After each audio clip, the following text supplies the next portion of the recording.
Good morning, dear students. In our previous session, we have learned about the states of a matter and what are the different effects of a temperature and how the states are going to change. That is from the solid to liquid and liquid to gaseous substances. By seeing the arrangement of a particles, we have understood that it is only the distance between the particles which gives the three states, that is a solid, liquid and the gaseous state for the particular substances. Only the distance between the particles matter, whether it is going to be there in the solid state, liquid state and the gaseous state. And the temperature plays a very vital role to have these states. And if we see that, what are the other substances, whether are we going to change these states by applying the pressure? Because we have understood that solid cannot be compressed, we cannot have what we say, apply the pressure on that one. They are very much less, they are non-compressible one. Liquids, very little extent, there also we are going to see that they are less or non-compressible.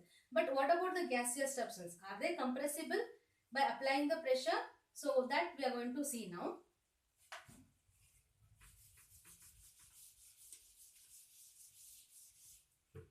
If we have taken a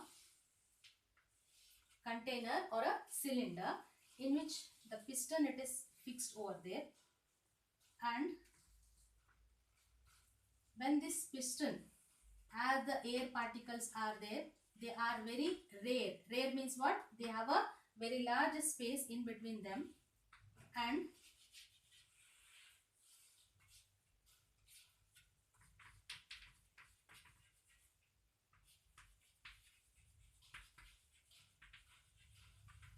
okay, so when we apply the pressure on this, we are seeing that it will be compressed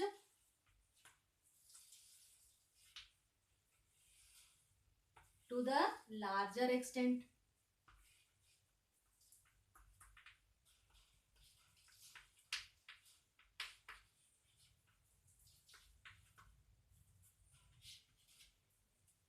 Right. So that means what? We have understood that the gaseous substances, right, can be compressed.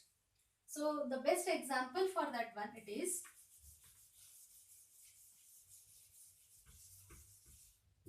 the carbon dioxide gas. When it is compressed, right, so it is going to be there in the solid state. That means what?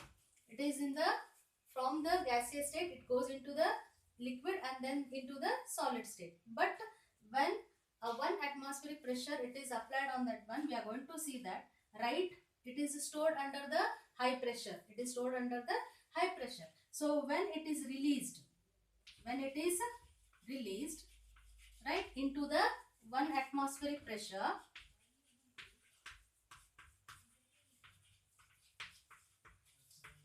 right, so right from the solid state it changes into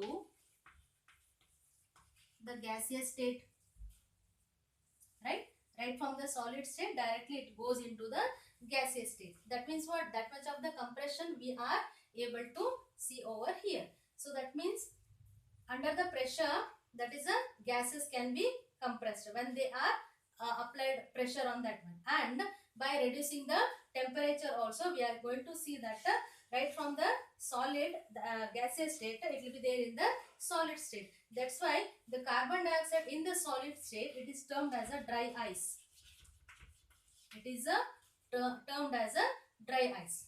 Okay, so we have understood over here, that is whenever the gaseous material or matter it is there, it can be compressed to the higher extent and it can be converted into the solid state, right? So we have understood that solid cannot be compressed, liquids cannot be compressed, and the gaseous substances can be compressed. So how they are going to change their state, what are those processes are known as?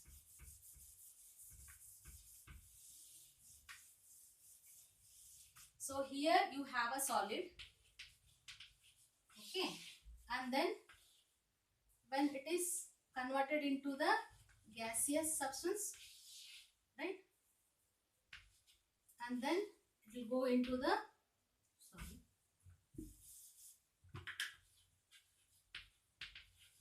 liquid state, and from there it go into the gaseous state, right? So the conversion of a matter from the solid state into the liquid state, what it is termed as a, it is termed as a fusion. What it is termed as fusion. Okay, and when liquid state gets converted into the gaseous state, how? When it is the temperature it is there, so you are going to increase, so you are going to see that it is termed as a vaporization. Okay, then if you cool down, so gaseous substance get converted into again which that is a liquid substance, so it is termed as a condensation. And from the liquid state it turns into the solid state, means it is a solidification, right? And we have even understood that some of the substances, when they are heated from the solid state without going into the liquid state, they directly go into the gaseous state, right? Without going into the liquid state, directly from the solid state it go into the gaseous state. So they are, that process it is termed as a sublimation. That process it is termed as a sublimation. The same vice versa, that is a gaseous state, when it is cooled down, you are going to see that instead of going into the liquid state, directly from the gaseous state it goes into the solid state. So that is also termed as a sublimation itself. So even we have seen that this one, what is that right, sublimation, and that is, it is also one more word it is there for the deposition. What it is termed as a, it is also termed as a deposition, right? So a small experiment or this one activity, we are going to see that one, how the sublimation will take place. I hope this you have understood, the change of a state. Okay, then sublimation, it is when the substances get heated up without going, that is the solid substances, without going into the liquid state, they directly goes into the gaseous state. The process is known as a sublimation. Okay, and the substances which undergo this process, they are termed as a sublimates, right? Likewise, those sublimates only, when they from the gaseous state, when they are cooled down, we are going to see that they undergo the solidification, right? And that same process is also termed as a sublimation, right? So we are going to see one activity over here for the sublimation. So example for the sublimates, that is the substances, are camphor. Okay, even I have told about the naphthalene balls, yes, which is kept in the cupboard to get rid of these what is it, cockroaches and all, right? So they are going to protect the clothes. So if you keep those naphthalene balls, within a few days you are going to see that size it is decreased, but nowhere you are going to see the liquid form, that one. Altogether the fragrance, what it, or the, what is it, the smell of that naphthalene balls you are able to understand over there, right? So here a small experiment you are going to see that even the camphor, when it is kept open, you're going to see that even by seeing that what is it, getting the temperature from the atmosphere, right from the solid state, it get converted into the gaseous state. A small experiment it is there. So in the watch glass, right,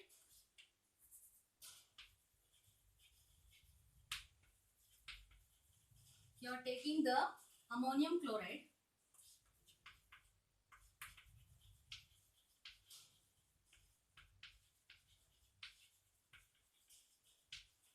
Okay, so ammonium chloride, it is an example for the sublimate. On that one, you are going to tilt a funnel.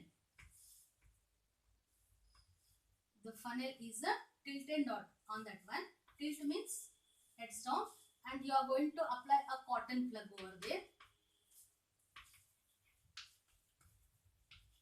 Right. This arrangement is kept on the wire gauze and on the tripod stand for the heating purpose. And we need a Bunsen burner. Right. So when we are going to heat this, so what will happen? These ammonium chloride crystals, as they get heated up, right, you are going to see that at a certain, this one, you are going to see the fumes over there, right? when you cool down, you are going to see that these, what is say, ammonium chloride crystals, they are attached over here. But by the same time, you are going to see that the ammonium chloride crystals are disappearing. That means what? They get heated up, and right from the solid state it goes into the gaseous state. But the cooling effect of means this area, it is as it is a cooler, you're going to see that again it get converted into the solid state. So here is an example where you are going to see an example of a sublimate and the process of a sublimation. I hope it is clear. So now we will move on to the next point.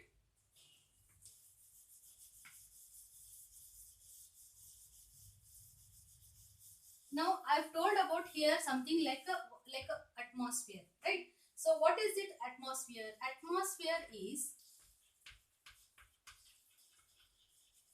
it is unit to measure. See, like how the meter, centimeter it is there, no, to measure. Likewise, atmosphere, it is a unit to measure by means measure the pressure applied by the gas. Clear? And Pascal, right? In short, it is written as PA. It is unit to measure pressure. Clear? Okay. Then what is the use? This unit is stands for, here 1 unit is equal to, 1 atmosphere is equal to 1.01 into 10 to the power of 5 Pascal. How much it is? 1 atmosphere means how much it is? Equal to 1.01 into 10 to the power of 5 Pascals. Right?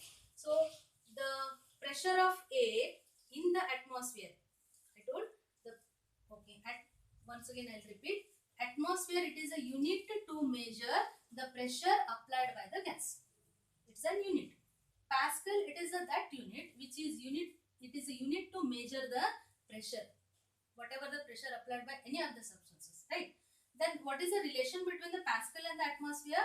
1 atmosphere is equal to 1.01 into 10 to the power of 5 Pascals. This much of the Pascal of pressure is equal to 1 atmosphere, right? Okay. So whenever we are able to see in the atmosphere, as the air column is there, everywhere you are able to see the air. And as I'm standing over here, here also above my head, I'm having the air column, right? Till how much it is atmosphere is there. So that is termed as a atmospheric pressure. What it is termed as a atmospheric pressure. And this pressure, it is taken as the standard one above the sea level, right? So above the sea level, the pressure, what it is termed as that is a 1 atmospheric pressure. I hope it is clear. So above the sea level, whatever the pressure it is there, that means, so whenever we are going into the higher altitude or the below the sea level and also, standard one, it is taken as at the sea level, that is a standard atmospheric pressure. I hope it is clear. Okay, then move on to the next process.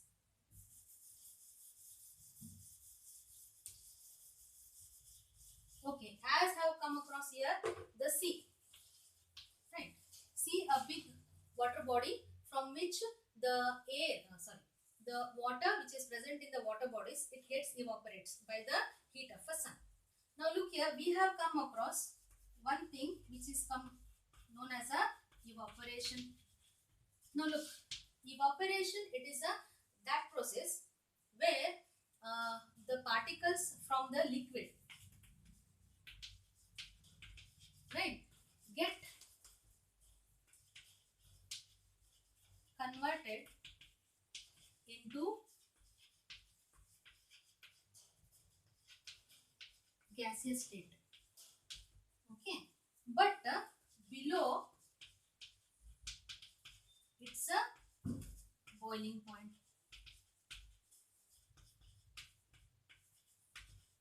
Now look here, last class we have understood that the boiling point of a substance or a matter, that is it is that temperature where from the liquid state it get converted into that matter, or a substance get converted into the gaseous state. But here evaporation, it is a that process. See, wherever the water bodies are there, we are able to see that evaporation, right? This is a that what we the process of liquid particles, right, get converted into the gaseous particles below its boiling point. That means what? For the evaporation, the substance or a matter, it does means it what I say, there is no need of going into the boiling or this that boiling point, that boiling temperature, it should not be, it is not needed over there. At any temperature, this evaporation, it is going to be take place. And we have seen that evaporation, if you example, where are the in our day to day life we are able to see the evaporation in your home, the washed clothes, when it is put it on the wire for the drying, right? And the papad and all, we are going to dry it on the terrace and all, right? See, in all these cases, you are going to see the evaporation. The vegetables and all which is kept outside, after a few hours, you are going to see that it becomes dry up. So, what is that process responsible for that one? It is an evaporation. So, it is a universal. Wherever the water particles are there, you are able to see that evaporation will take place. No need to go into the boiling point. Okay. And evaporation, it is a that process. Usually, what will happen? If you have a container on this, in this one, the water, okay, I'll take the example of a water itself. It is very easy to understand. The surface particles which are present over, right? The particles which are present on the surface, right? So those particles will be having the more kinetic energy compared to the inner particles. So they have a much kinetic energy. That is much enough, right, to get convert from the liquid state into the vapor state. That's why we are able to see that by gathering the energy from the particles which are there inside nearer to that one. So all these surface particles, they get converted into the gaseous state. So how much amount of energy they are going to absorb over there by all the particles? It is equivalent to the latent heat of a vaporization. So that much of energy it is going to absorb and it get converted into the vapor state. So here we are seeing that it is a surface phenomenon. That means what? This evaporation will take place on the surface itself. But as it is, if you go for the boiling, right? So when the energy is supplied by the heat, you are able to see that all the particles over here, they move in a random motion. That means what? It is a bulk process. What it is? A bulk process. That means what? All the particles, they gain the kinetic energy and they start getting converted into the vapors. So here the this boiling, it is a bulk process, whereas the evaporation, it is only the surface phenomena. It is a surface process. I hope you have understood this one. So wherever these kind of what we call evaporation you are able to see in our day-to-day life, we have come across, right? We have understood the process of evaporation also. Now look here. When we say the evaporation, so where exactly, in which are the places the evaporation is going to take place, right? And what are the factors which are going to help in enhancement of the evaporation? Because evaporation, it is one of the the necessary phenomenon where we all need, because every day we need the clothes, right? Every day when it is raining, after raining you are going to see that the roads are this one, it should be dried up, and after sopping the house and all, it should be dried up, right? So that means what? Evaporation, it is a necessary process. So likewise, you are going to see that in our body also, the evaporation takes place. The excess water, whenever you are going to do more activity, due to the metabolic activities which are going to take place in our body, right? After the running and all, we see that sweat will come. So what is that sweat? It is a body metabolic activity which is going to take place to maintain the body temperature. Then how it is going to be maintained? The skin or else the outer portion of the body gathers the energy, that is the water particles which are present over there. They gathers the energy from the other particles and it comes out in the form of a sweat. I hope it is clear. So by which our body feels cool after the sweating. I hope you have understood how the body mechanism it is there to maintain the body temperature. Likewise, to maintain the atmospheric temperature also, this evaporation plays very important role. So during the daytime, what will happen?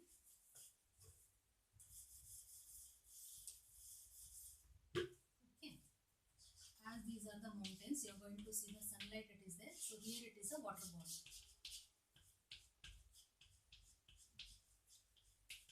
Right. So when it is a sunlight it is there, you are able to see that these water bodies get heated up, and it's going to be heated up means it is the water get converted into the vapor state. So that time what will happen? It is going to absorb the energy. It's going to absorb the energy by which the atmospheric temperature is maintained. Atmospheric temperature, it is a cool down, right? Where that temperature or that energy will go, it goes into the water bodies. That is during the daytime. Now if you observe here in the night time, okay, so night time what will happen? As here the temperature it is low, during the daytime it is a high, so that temperature will be absorbed by the water bodies, right? And during the night what will happen? You are able to see that as it is a lower temperature, right? So water bodies gives out that heat into the atmosphere, by which the atmospheric temperature it is maintained. Even the pressure is also maintained. I hope it is clear. Okay, so what are the other factors which are going to enhance, or by which the evaporation process depends? About that one we are going to see now.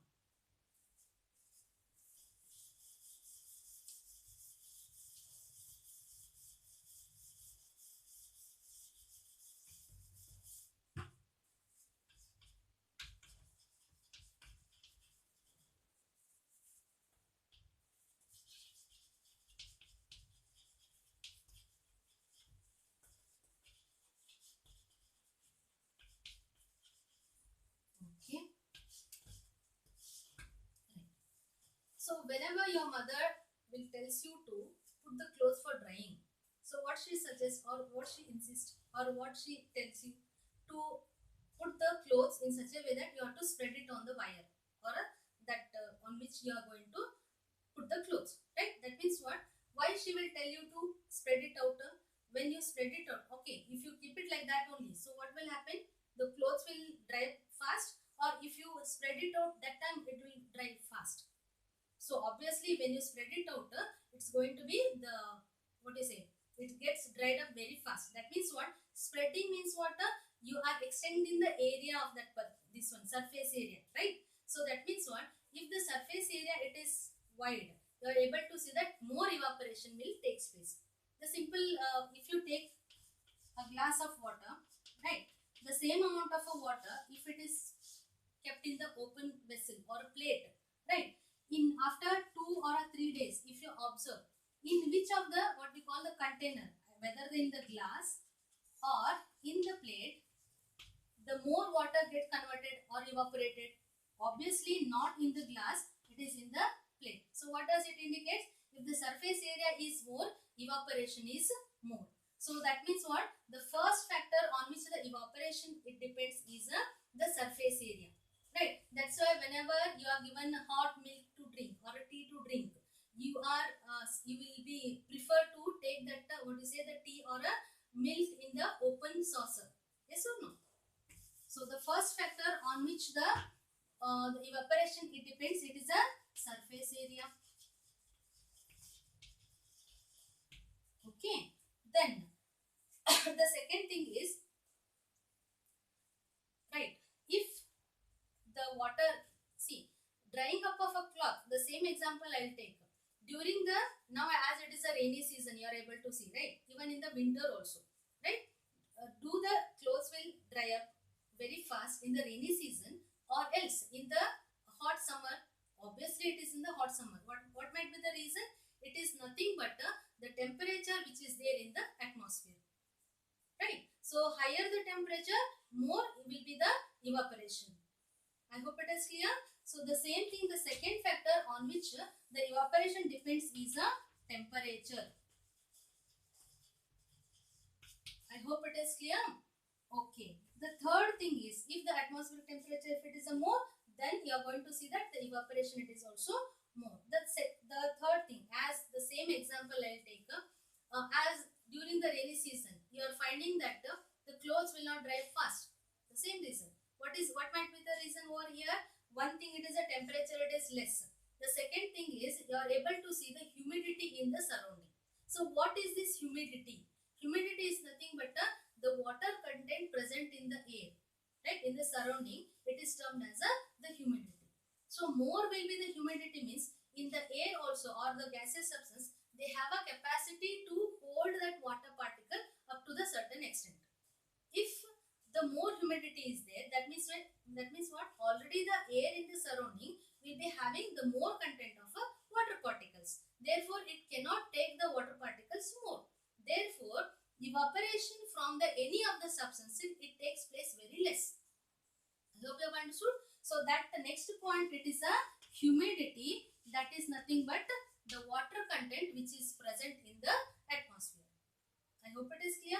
So the lastly, the fourth point, which what you able to see that. Okay, now okay, for the, as it is evaporation, what you are going to say, no, surface area, if it is there, okay, you have spread out clothes, but then also it is not drying up. So what you will go for? You will go for ironing that particular thing. That means what, you are increasing the temperature over there, right? By temperature, so evaporation will take place. You are able to get the dried up clothes. If that is not possible, if the okay, you what you will do, you will minimize the humidity wherever the more hot air it is there, nearby the gas cooking area, whatever it is there, no, there the temperature it is more, right? So there, or else the humidity is also less. So you are going to spread out the clothes in that area where the humidity is less. The last thing is see, if that is not possible, so then what you will do during the night time, if it is urgent, you will spread out the clothes and put you will put the fan on. So what means what, you are going to give out the air, the more air, so that it dries up fast. I hope it is clear. But what exactly is going to happen when you put on the fan for drying of a clothes? It is nothing but the clothes which are there, which are what to say, dried up on the any of the wire or something like that. So when fan it is there, which is rotating on that, so what it will do, the fan will move on the humid air from that particular clothes, by which you are going to see that the temperature or else humidity will become less over here, because of which the clothes will dry fast. Okay, so that is the last point where the increase in the wind speed.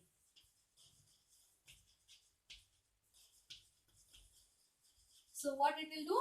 It will help in the drying up of a cloth. That means what? It is nothing but evaporation of that water which is there in the cloth. It will be fast if you put the fan. So wind speed is more means we are able to see that the evaporation will take place plus fast. So look here, if the surface area is more, evaporation is more. Surface area is less, evaporation is less. That means it is directly proportional. The temperature is, yeah, so surface area if it is more, right, evaporation is also more. I hope it is clear. Then if the temperature, if it is more, you are able to see that the evaporation is also more. And what about the humidity? If humidity is more, okay, if the humidity is more, then evaporation is not more, it is less. So it is inversely proportional. You understood, na? Proportionality and all you have learned. Directly proportional means if one increases, the other also increases, right? If one decreases, other also decreases. But here, if the more humidity it is there, then evaporation is less. Then less humidity, evaporation is more. Then what about the increase in the wind speed? So if you increase the wind speed, so evaporation is also more. That is only exception in the humidity. Rest all surface area, temperature and the wind speed will enhances the evaporation. Only humidity, more humidity, less evaporation. I hope it is clear, children. So what all we have understood today? We have understood about the process of sublimation and sublimates, and what are the change in the what we call the states of a matter, and what are those processes are known as. They may ask you in a 1 mark or a fill in the blanks or the what to say multiple choice question, that is MCQ, what this process is known as, and you have to remember for the sublimates and all, and what those processes are directly changed, and what are the effect of a temperature and the pressure that we have understood in our this session. And along with that, we have understood all these gases, they can be compressed. They can be compressed so that their volume will become less. It will be easier for us to carry from one place to another place. How much amount of what we said, those compressed gases are there. That is a CNG, compressed natural gas. Nowadays, as a good fuel, we people are going to use it, right? And then we have understood the units to measure the pressure as well as the atmosphere. So atmosphere, it is a unit to measure the pressure applied by the gases. Likewise, Pascal, it is a unit to measure the pressure. So 1.01 into 10 to the point of 10 to the power of 5 Pascal is equal to 1 atmosphere. And as we know that 1 atmospheric pressure means it is that pressure which is at the sea level, right? Which is at the sea level. And we have understood even the one more process called as a evaporation. The evaporation, it is a universal process, and we have understood that it is a surface phenomenon, right? And we have compared evaporation with the boiling point. This one, boiling, it is a bulk phenomenon, and boiling to occur, we are able to see that all the particles must gain that much of energy, and directly conversion of all the particles, right, simultaneously in the liquid state into the gaseous state. But in case of evaporation, it is a surface phenomenon. Only the surface particles which are having the more kinetic energy are get converted into the vapor state, right? And we have understood that what are the different factors which are affecting the evaporation. And in our day-to-day life, where all we are able to see the what we say the evaporation, that also we have understood. And even we have understood that the body temperature, how it is maintained by the process that is a sweating, and which makes our body cool after the sweating. So at the due reason, they may ask you about these all things, right? In the next session, we are going to see about what are the other this one, what is that, the process of evaporation, how it is going to help us in our day-to-day life. About those things we are going to learn. Thank you.